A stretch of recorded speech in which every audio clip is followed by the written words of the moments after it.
Hello po sa inyong lahat mga ka-crypto. Ako po si Pinoy Crypto Trader at sa video na ito ay atin pong pag-uusapan ang tungkol sa balitang ito dito sa pinagkakaguluhan ng lahat na spot Bitcoin ETF.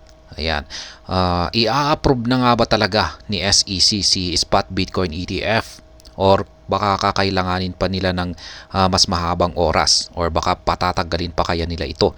Pero yan, maraming mga nagsasabing eksperto na baka i-approve na ito ng SEC ngayong January taong 2024 or yan, saktong next year po.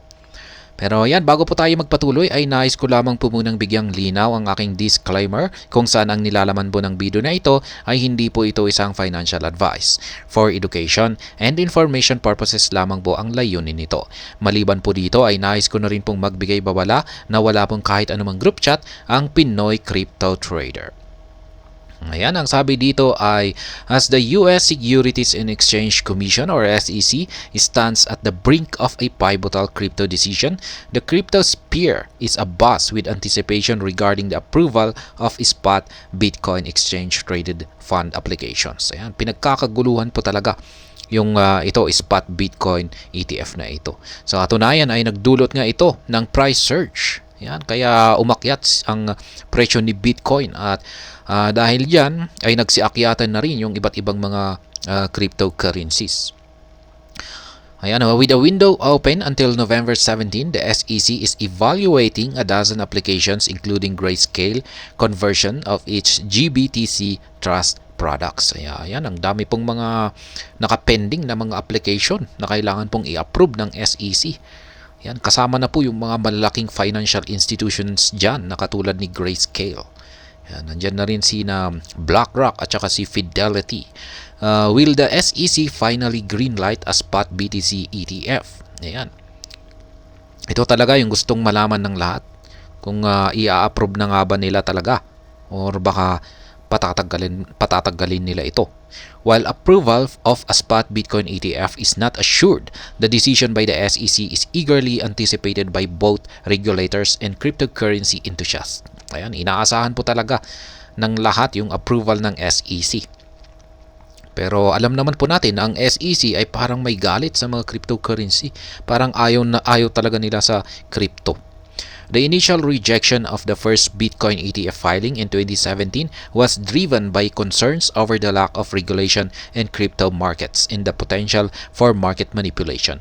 It also marked the beginning of an intricate and continuous regulatory journey. Kaya yan nga, hinabol nga ng mga SEC noon ang lahat ng mga cryptocurrencies kasi meron po silang pag-aakusa ng market manipulations, ayan, at marami pang iba. Kaya yan nga yung nangyayari ngayon kay XRP. Si XRP yung yung pinakauna na kanilang hinahabol. Ayan. However, the regulator has voiced concerns about the ability to consistently track and ensure the safety and custody of assets.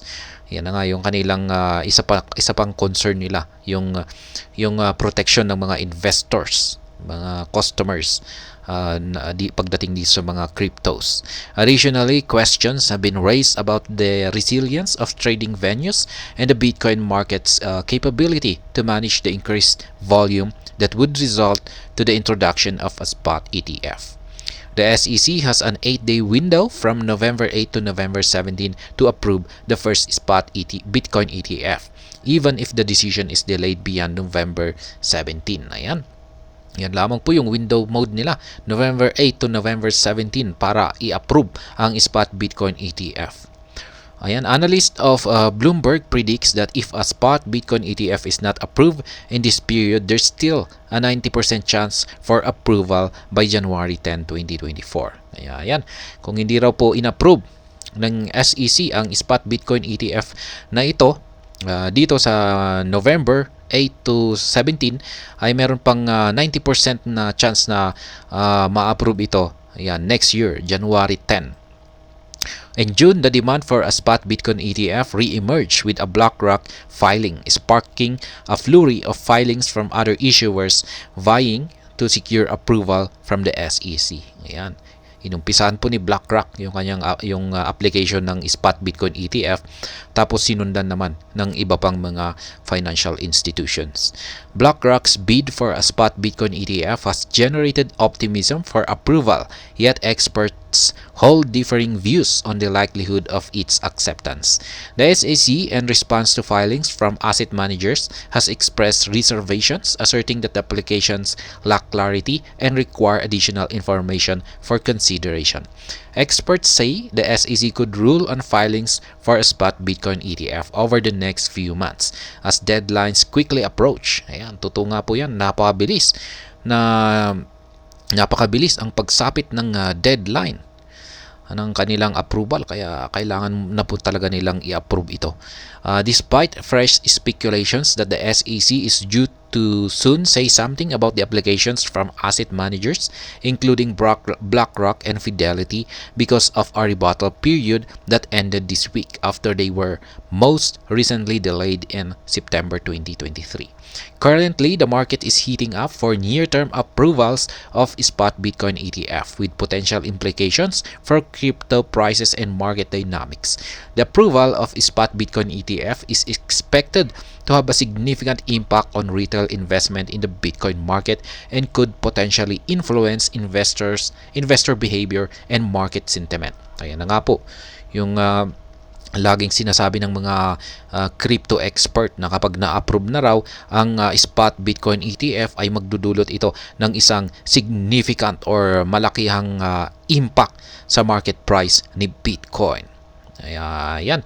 As the SEC's decision on fund managers spot ETF offerings by November 17 remains uncertain, market analysts are closely monitoring the regulatory developments and potential implications for the crypto market. Ayan. Pero hanggang sa ngayon ay wala pa talagang malinaw na inilalabas na pahayag ang SEC kung yan tungkol sa kanilang pag-a-approve dito sa Bitcoin spot Bitcoin ETF na ito. Ayan, mukhang tahimik, nananatiling tahimik sila at siguro talagang pinag-iisipan nila kung ano yung dapat na kailangan nilang gawin. At ayan, maliban kay spot Bitcoin ETF ay sinundan na rin ito ni spot Ethereum ETF. Ayan, pagkatapos ni Bitcoin ay nandyan po si Ethereum. Pero kung pag na-approve na po si Bitcoin ay sigurado na hindi mahihirapan si Ethereum. Ma-approve na rin po yan.